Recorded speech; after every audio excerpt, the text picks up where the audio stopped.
hindi na mention ang ICC at si Presidente Duterte. Ma'am Malu, Ma'am Malu, good morning. Maraming salamat po sa inyong oras.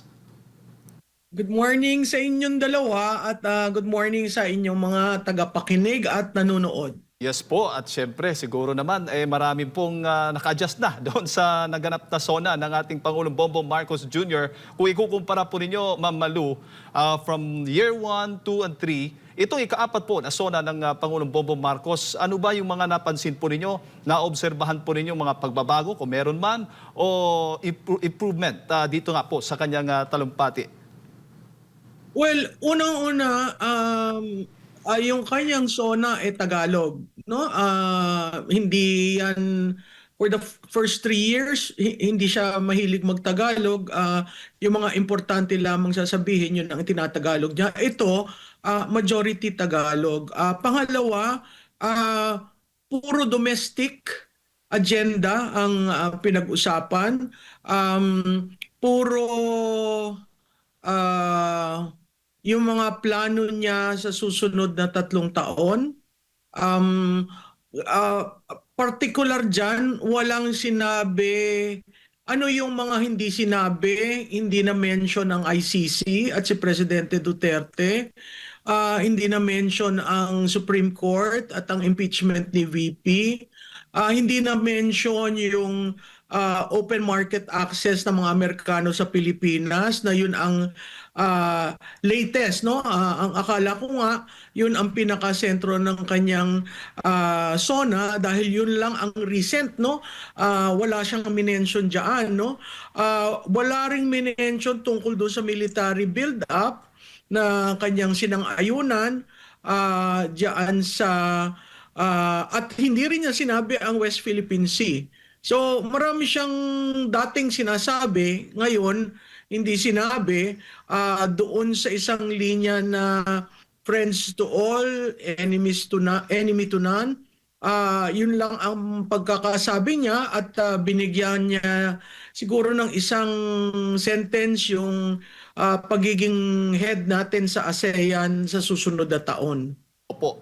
At yung laman nga, yung panimula nga po niya, Ma'am Malu, sa kanyang naging talumpati, sa kanyang ika-apat na SONA, parang binanggit niya po doon yung kanyang mga aral o leksyon nga. Banggitin ko lang, sabi niya dito, ang leksyon sa atin ay simple lamang, kailangan pa natin mas lalong galingan, kailangan pa natin mas lalong bilisan, at saka admitted niya, yung aminado siya na bigo at dismayado ang mga tao sa pamahalaan, lalo na sa mga pangunahing serbisyo. Kaya nga, nabanggit din niya, kabilang sa mga nabanggit niya, itigil na yung pamumulitika. Diba? Move on tayo at tutukan yung mga serbisyo nga para sa ating mga kababayan. Jade, alam mo, ang yung una, ang ginawa niyang angkla ay yung resulta ng eleksyon.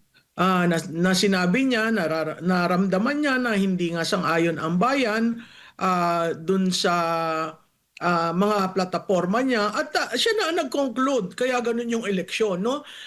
Towards the end, bago siya nag-quote ng national hero natin, sinabi niya na may natutunan siya.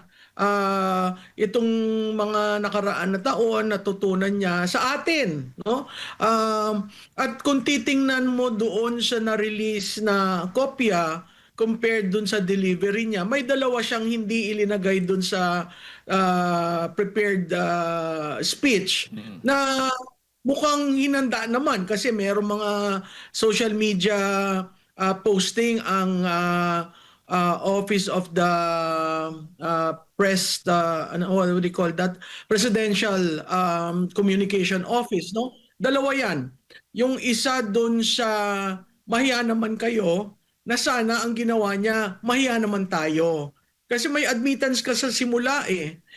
Tapos in-end mo na, ako'y natuto sa inyo at aking pinakikinggan yung aking aral at dadalhin ko yan sa mga susunod na taon. Pero yung para mo sabihin na mahiya naman kayo, nung una ako'y natuwa kasi hindi ko akalaing sasabihin niya yon. Kasi last year, sinabi niya, he was so triumphant in announcing to everyone na 5,600 flood control projects have been completed. And while he was doing that, within that week, nagkaroon tayo ng typhoon, no? At ito ngayon, so tuwi na lang tayo magkakaroon ng bagyo at yan 20 na bagyo sa isang taon, ay naririnig mo, yaang nasa na yung 5,600. Tapos ang total nga since 15 years ago, I think is 1 trillion na, no? So ikaw mababagabag ka dyan. Pero yung linyang mahiya naman kayo, nung una ako'y nagulat. Pero nung sinabi niya yan, at paulit-ulit siya, no? Reiteration, mahiya naman kayo sa kapwa nyo, mahiya naman kayo. Sa tingin ko, dapat ang sinabi niya, mahiya naman tayo. Kasi kasama siya dun sa problema eh. Siya ang pumirma nung GAA 2025, nakita niya ang realignment, nakita niya ang insertions, no? Hindi tamang sabihin niya at hugas kamay lang siya.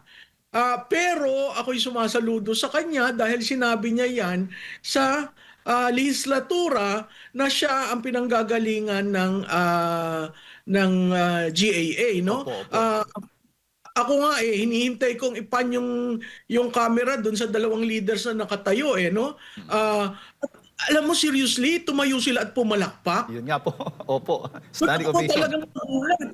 Tinitingnan ko nga yung mga mukha sabi ko, ba't siya tumayo? Ay, kasi kung titingnan mo, alam naman ng bayan ang insertions na linagay, no? Hundreds of billions, both for the Speaker and the Senate President. Kung titingnan mo ang DPWH budget, abay, mahigit na 1,000 yan dahil hindi nga inayos na nakasalansan by district ang pagkakaayos talagang kung ikaw ay researcher, mahihirapan mong identify saan ba itong bayan na ito, saan ba itong district na ito. So may effort of obfuscation na tinatago. So yung challenge niya na mag-audit na ibabalik from 2022, ako'y natutuwa doon. Pero sana nga that's an opportunity. But the challenge there is wag naman tayong budulin, no? Nabudol na tayo nung eleksyon ng 2022. Ngayon itong promiso niya at maraming promiso kung titingnan mo yung SONA parang what? Provide niya yung listahan ng what? Ang tanong doon na sunod, how?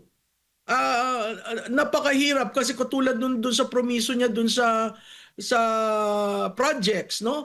Ang sabi niya, he will make it public, it will be an audit by DPWH, and then that cases will be filed. And even for contractors, mahirap na challenge yan. So binigyan niya ang sarili niya ng lubid na pwede siyang masakal kung hindi niya tututuhanin dahil pag tiningnan mo yung timeline, by August isasubmit yung National Expenditure Program niya at sinabi niyang dapat i-align sa priorities niya. Malaking challenge yan kasi ang power of the purse nasa House of Representatives. Ngayon, dapat i-exercise mo yung veto powers mo, no? At dapat maiba yung proseso ng budgeting, no? Marami ng panukala na lumalabas, pangatlong araw pa lang ng Kongreso, ng 20th Congress. Pero tingnan natin, can they really do and have the political will to pursue this? Kasi pag hindi nila yan nagawa, yan ay magiging campaign issue. Kasi papalapit tayo ng papalapit sa another campaign, a presidential campaign in 2028.